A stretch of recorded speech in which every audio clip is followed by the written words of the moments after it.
Harvest na natin itong ating panglimang red factor.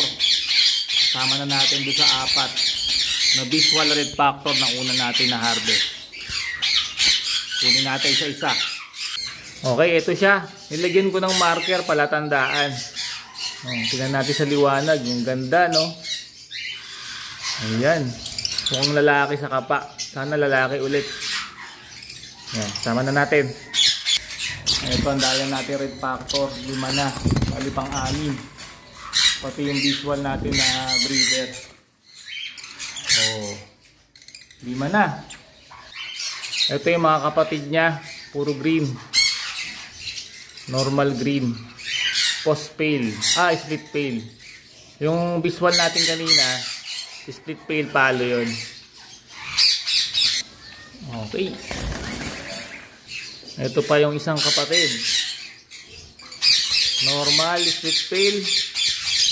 Kapatid ng visual RF. Okay. Ito yung pangatlong kapatid.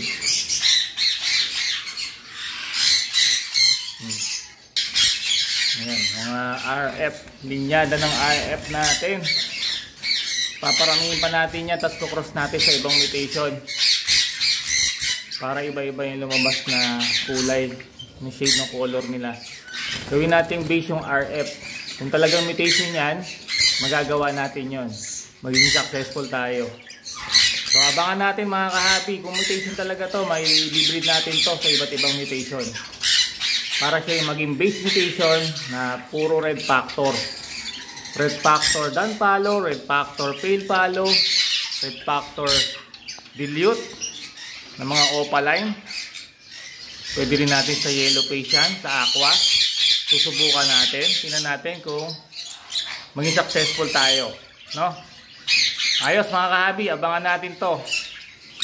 Kwento ng RF sa ibunan ng Habi ni Daddy.